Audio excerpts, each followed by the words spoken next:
आहात राजगड न्यूज. सत्यता हीच आमची ओळख.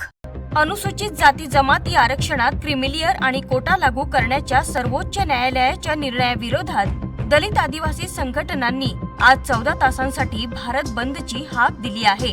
बहुजन समाजाने आणि भारतीय दलित कोबरा संघटनेकडून सर्वोच्च न्यायालयाने दिलेला निर्णय दलित आणि आदिवासींच्या घटनात्मक हक्कांच्या विरोधात असल्याचे म्हणाले आहे.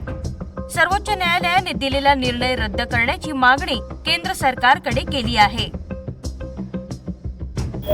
नमस्कार, राजगड न्यूजमध्ये आपले स्वागत आहे. अनुसूचित जातीच्या संदर्भात जो सर्वोच्च न्यायालयाने निर्णय घेतला आहे त्या संदर्भात आज पुण्यामध्ये बहुजन आघाडी पार्टीकडून आज आंदोलन होत आहे. नेमकं काय स्वरूप आहे या आंदोलनाचे जाणून घेऊया. सर, नेमकं काय मागणी आहे? माझं नाव नितीन कुचेकर. मी एक दलित उद्योजक आहे आणि दलित समाजामध्ये जे फर्स्ट जनरेशन म्हणतो आपण त्यातून एक दलित उद्योजक म्हणून आहे मी. ओके, आता जो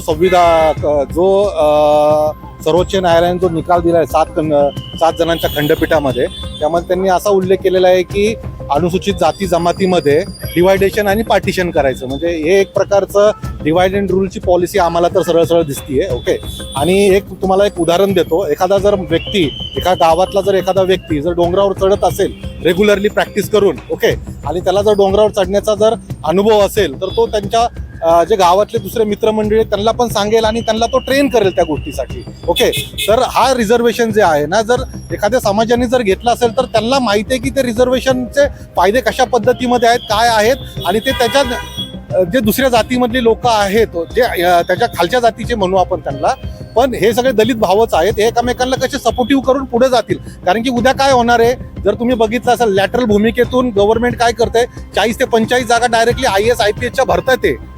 त्यावेळेस कुणी काही सर्वोच्च न्यायालय त्या संदर्भात कुठलाही उल्लेख करत नाहीये. परंतु ज्यावेळी रिझर्वेशनचा विषय येतो, फक्त 17% रिझर्वेशन आहे, त्याच्यामध्ये पण भावाभावामध्ये भांडण लावून जर तुम्ही या गोष्टी वाढवत असताल आणि देशामध्ये एक वेगळ्या प्रकारचं वातावरण जर सर्वोच्च न्यायालय करत असेल, जे एक कायदेशीर एक न्यायपीठ आहे आपलं, आणि ते जर हा विषय करता, हा खूप एक महत्वाचा आणि निकडीचा प्रश्न आहे.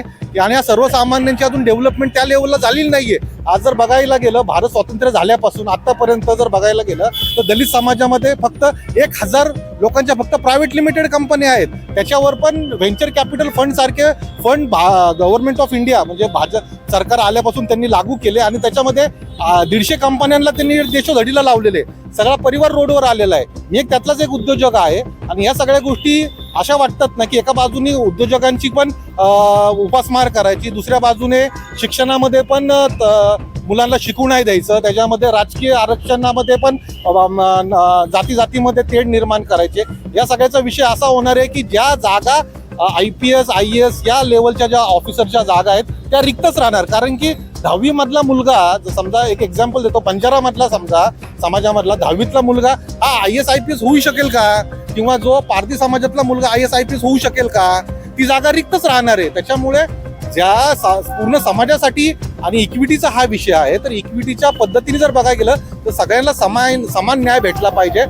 त्याच्यामध्ये तुम्ही कॅटेगराईज वगैरे करू, तो एक संशोधनाचा भाग आहे, तो तुम्ही ह्याच्यामध्ये लोकसभेमध्ये मांडा, त्याच्यामध्ये डिबेट होऊ द्या आणि त्या बेसिसवर सगळ्या गोष्टी होऊ द्या. डायरेक्टली जर हे सर्वोच्च न्यायालय या पद्धतीचं विचारसरणी जर भारतात आणत असेल लोकांपर्यंत, तर हे खूप असं मला वाटतं की हे पुढच्या भविष्यासाठी हे जातीमध्ये तेढ निर्माण होऊन उद्या भारतामध्ये काय होईल आणि काय म्हणजे लोक कशा पद्धतीने सर्वाइव्ह करतील, हा खूप मोठा प्रश्न निर्माण होणार आहे. आंबेडकरी समाज हा संविधान, लोकशाही, बाबासाहेबांचा विचार आणि त्यांच्या कायद्यावर विश्वास ठेवणारा आहे.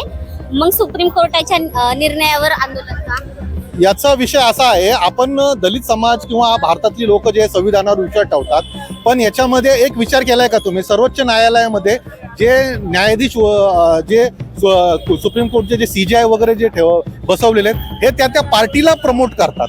म्हणजे हे लोकांमधून निवडून आलेले लोक नाही आहेत. म्हणजे एंड ऑफ द डे काय आहे, ज्यावेळेस आपलं कॉन्स्टिट्यूशन बनवलेलं आहे त्यावेळेस त्यामध्ये जाहीरपणे सांगितलेलं आहे की सर्वोच्च न्यायालय फक्त त्याच्याबद्दल जे काही तथ्य मांडण्याचा प्रयत्न करेल. ओके, पण एंड ऑफ द डे शेवटी जिथे लोकसभा आहे त्याच्यामध्ये ज्या गोष्टी मांडल्या पाहिजेत आणि त्याच्यानंतरच कायदा आणि सुव्यवस्था जे काही नियम ऍक्ट बनवायचे ते पुढचे राहतील. पण सर्वोच्च न्यायालयाने हा आम्हाला खूप मोठा प्रश्न पडला की सर्वोच्च न्यायालयासारखी जी कायदेशीर संस्था आहे आणि त्याच्या सर्वोच्च न्यायालयामध्ये जे 7 जणांचं खंडपीठ आहे त्यांनी अशा प्रकारचा निकाल द्यावा, हे एक म्हणजे एक शॉकिंग न्यूज आहे एक दलित आणि भारतीय लोकांसाठी.